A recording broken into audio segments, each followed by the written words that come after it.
பிரியமானவர்களே, அப்படின்னால நாம் எல்லா காரியமும் ஆண்டவர் நமக்கு நன்மையாக செய்வார் ஒரு எதிர்பார்ப்போட ஒரு விசுவாசத்தோடு நம்ம ஆண்டவரை எப்போதும் துதிக்கிறவர்களாக இருக்கணும்.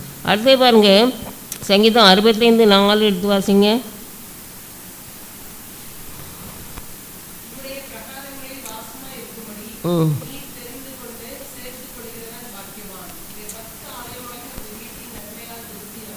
இந்த பஸ்த ஆலயமாக நம்முடைய வீட்டின் நன்மையால் திருப்தியாகும். அப்போ இதுவரைக்கும் நம்முடைய ஆலயத்துக்கு போகிறோம் வரோம், ஆனால் ஆண்டோடைய வசனங்களை கேட்குறோம், ஒரு காதில் கேட்டு அடுத்த காதலியே விட்டுருணும். அப்படிப்பட்ட காரியங்கள் இருக்காது. என் ஜனங்கள் எனக்காக என்னுடைய வார்த்தைகளை கேட்பாங்க, அதன்படி செயல்படுவாங்கன்னு சொல்லி ஆண்டவர் என்ன செய்கிறாரு சொல்கிறார். அப்போ அவருடைய ஆலயமாகிய உமது வீட்டின் நன்மையால் திருப்தியாகும். திருப்தின்னு சொன்னால் இன்றைக்கி நல்ல வசனம். ஆண்டவருடைய பாவங்களெல்லாம் கண்டித்து உணர்த்தினார்.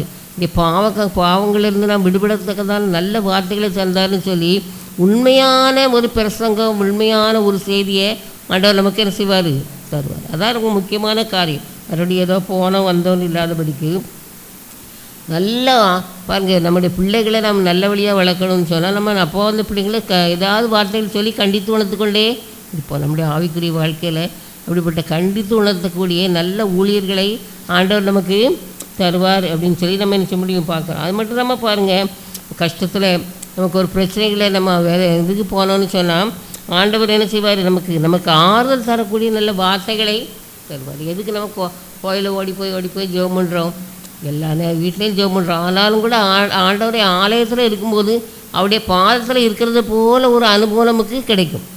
ஆண்டவருடைய பாதத்தில் இருக்கிற போல் ஒரு அனுபவம் நமக்கு கிடைக்கும். அதனால தான் நம்ம ஆலயத்தில் போய் நம்ம ஜெபம் பண்ணக்கூடியதாக என்ன செய்கிறவங்க இருக்கும். சந்தோஷம் தரக்கூடிய வார்த்தைகளை நம்ம அந்த இடத்துல எல்லாம் கைதட்டி பாட்டு படிக்கும் பொழுது நமக்குள்ளே ஒரு உற்சாகம், ஒரு மகிழ்ச்சி நமக்குள்ளே வரும். அது மட்டும் இல்லாமல் ஒரு வசனத்தை நம்ம எடுத்துக்கிட்டோம்னா, நான் ஒரு மாதிரி பேசணும்னா இன்னொருத்தர் இன்னொரு வகையில் என்ன செய்வாங்க, பேசுவாங்க. அதனால தான் ஆதி காலம் முதல் இன்ன வரைக்கும் அந்த ஒரு புத்தகத்தை வச்சே இந்த உலகம் முழுசும் வேதம் சொல்லக்கூடியதாக இருக்கிறது. ரொம்ப ஆச்சரியமாக இருக்கும். இந்த வசனங்களை நம்ம பார்த்தோம், நமக்கே நம்ம ஒரு தடவை வாசிக்கும்போது ஒரு அர்த்தம் தெரியும், அடுத்த தடவை வாசிக்கும்போது இன்னும் ஆழமான சத்தியங்களை நமக்கு வெளிப்படுத்தக்கூடியதாக இருக்கும். அருமையானவர்களே, அதுபடினாலே நம்முடைய ஆலயத்தின் மூலமாக நம்முடைய நன்மையான காரியங்களால் நம்ம திருப்தி ஆகக்கூடியதாக ஆண்டவர் நமக்கு உதவி செய்வார். அடுத்தது பாருங்கள், அந்த நம்ம முதல்ல வாசலில் வருஷத்தை நம்முடைய நன்மையால் முடிச்சுட்டுகிறீர், இந்த பாதைகள் நெய்யாய் பொழிகிறது. இந்த பாதைகள் நெய்யாய் பொழிகிறது. நெய்னா எப்படி இருக்கும்? எல்லார் வீட்லேயும் இப்போ நெய் இருக்கா? ஒரு சிலர் வீட்டில் இருக்காது, ஆனால் முந்தி எல்லார் வீட்லேயும் இருக்கும். ஏன்னா காரணம், எல்லாருக்கும் தொழில் வந்து இதுதான், விவசாயம். விவசாயம் போது கட்டாயம் எல்லார் வீட்டில் என்ன இருக்கும், மாடு இருக்கும். மாடு இருக்கும்போது கட்டாயம் பால் இருக்கும். பால் இருக்கும்போது அதுலேருந்து கட்டாயம் மோர் எடுத்து, தயிர் வச்சு மோர் எடுத்து நெய் என்ன செய்யும் இருக்கும். அப்போ அந்த நெய் வந்து எது, அதில் ஒரு வாசம், நல்ல ஒரு வாசனையும் இருக்கும். பழைய காலத்தில் ஆதி காலத்தில் முதல்ல கண்டுபிடிச்சது எண்ணெய்க்கு பதிலாக நெய்யை தான் உபயோகிச்சிருக்காங்க. அவங்க வீடுகளில் அந்த ஆதி காலத்தில் உள்ள மனிதர்கள் முதலாக உபயோகித்தது இதுதான், எண்ணெய்க்கு பதிலாக நெய்யை தான் உபயோகிச்சாங்க. அப்போது நம்முடைய பாதைகள் நெய்யாய் பொழிகிறது அப்படின்னு சொல்லியிருக்கும். இப்போ நெய்யாக பொழிச்சின்னு சொன்னால், நெய்யில் வந்து என்னது, ஒரு இடத்துல தரையில் நெய் கட்டி கிடக்குன்னா அந்த இடத்துல என்னது பழுக தான் செய்யும்.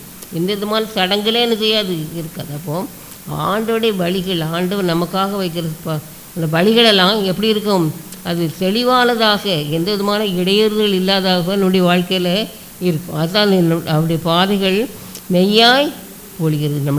நம்முடைய பாதைகள் நெய்யாக பொழியும் அப்படின்னு சொல்லி நம்மளால் பார்க்க முடியும்.